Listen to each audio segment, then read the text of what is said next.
Everyone. I'm here with Todd Bolsinger for another quick conversation for the long haul of leadership. And we are not going to look at a quote specifically today.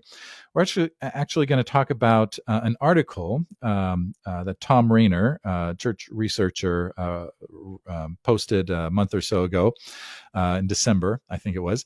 Anyway, he said that in the post-pandemic world, we need to rethink the way we categorize churches by average worship attendance. So that, in the past, a small church, anything under maybe 150 might have been considered a small church, or maybe under 100. But he said we need to change that now. He says that now we need to sort of recategorize a small church as any church that is from 1 to 50 people. And that includes, he says, Sunday school, so children in the children's ministry, kids in the youth ministry, everyone who's on the campus. If there's 50 people or under, your small church. 51 to 99, he says, should now be considered a mid-sized church. 100 to 249 is now a large church. That's kind of wild.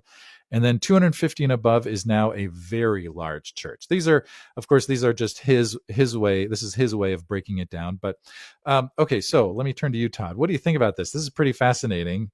Of course, size is relative. And he says relative to all the other churches. This is kind of where we're at now. What do you think about this? Well, I think it does two things. One is it reminds us that we have a tendency just to default to bigger is better. Like more people is better. Yep. And I think one of the things we learned during the pandemic, during a day where we have had 20 to 30 years of focus on mega churches, is that during the pandemic, there was no evidence whatsoever that mega churches were any better missionally than small churches. Like we all struggled in the same way. And that so the question I want us to think about is not so much how big is the vineyard, but how much fruit are we producing? Yes, and are we being fruitful? Right. And I think sometimes I think of it like, it used to be normal. I mean, Jim Gaffigan is my favorite comedian. He said it used to be normal for there to be big families. He says big families today are like water beds. They used to be everywhere, and now they're just kind of weird. like we live in a world where people don't assume a big family is better. Yep. Multiple kids in big families was better during maybe the more agricultural or rural day. Today we have smaller families, and nobody says more kids in a bigger family is better than a small family. They're just different. Right. Yeah. And what I like about Tom's work is the categorization. Once we realize the categorization is not that bigger is better, it's saying different sized churches have different capacities, and they also have different challenges, and they need different kinds of leadership. Yep. So I think it's just a good report. It's a good clarifying thing that helps us recognize that we tend to be, especially pastors, we tend to be much more concerned about numbers and size, and bigger is better. And yet the world, and especially many of our congregants, would say what we mostly want is healthy, fruitful, loving, caring, missionally active congregations that are making an impact in our community. And it doesn't matter how big it is or not. Yeah, that's right. I think one of the other things it does is it helps us sort of put into perspective that we're not the only church, that has declined over the last 10 or 20 years, or even the last 3 years.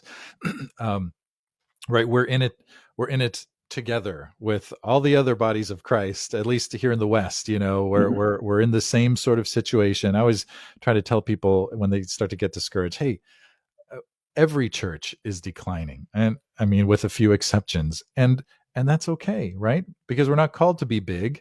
We're called to be, as you were saying, we're called to be faithful, right? We're called to join God in God's mission with whatever gifts and skills and capacities that we have. And it's going to look different for a small church than it does for a big church, and there's no judgment or value placed on either one of those. Yeah. Actually, one of the parts I pastored larger churches. They were my church was 1,500 members, so not a mega church, but larger. I now attend two churches, one in two different locations because we split our time, that are both smaller than that. They're both in a couple hundred. They'd be in the larger category here. What's interesting is in both cases, I often think they have the right pastor. I don't think I could pastor this size of church well. Yeah. Like, I think it's my ability. Both these pastors do a much better job pastoring the two churches that I attend and that I'm part of than I could do. It's a different skill set. I think thinking of it as then allows us to really pay attention to, it's not about how big we are on some chart. It's about how transformative is our community in terms of the lives of people and the mission of God in our community. And I think this allows us to reset some things. One of the churches that I worked with last year, it had 2,000 members before the pandemic. Mm-hmm. And when they basically, after the pandemic, they said, we have 500. Wow. The pastor said, we have a faithful 500. And then they had a decision to make. Do we just go forward with our 500 and start our mission? Or do we spend a lot of our energy trying to get back the 1,500 people who left? Right. And the ego would want to be a 2,000 member church. With 500 faithful people, man, almost all of us would take that one, right? That's a pretty wonderful experience. Now, interesting. One of the things you mentioned was then, right, that different sizes of churches do require different kinds of leadership. So one of the adaptive things there is learning to lead perhaps in a smaller scale than what you were previously experienced with, and have you seen that, like pastors having to relearn how to lead? Well, one of the parts we talked about a lot about is when we work with larger churches, most of them were really good at solving problems with addition. Add a staff, raise the budget, add a program. What happens when you no longer have the capacity to solve with addition? You start realizing that we're really not good at subtraction, which is the most difficult part of leadership. What are we not going to do? What are we going to stop doing? How are we going to make hard decisions? How are we going to discern? If all you have to do is add, you don't have to develop spiritual discernment.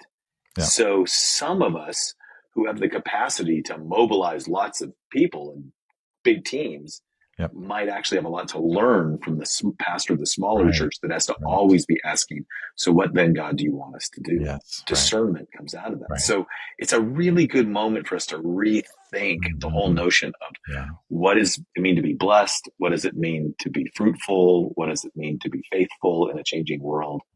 And not just assume the paradigms of the past. Yeah. Well, if anybody wants to check out this article, you can Google it. It's called The New Very Large Church. It's on churchanswers.com. I'll also put a link to it in the show notes, and you can check it out there. Anyway, really good stuff. Thanks for being here, Todd. Appreciate it. My pleasure.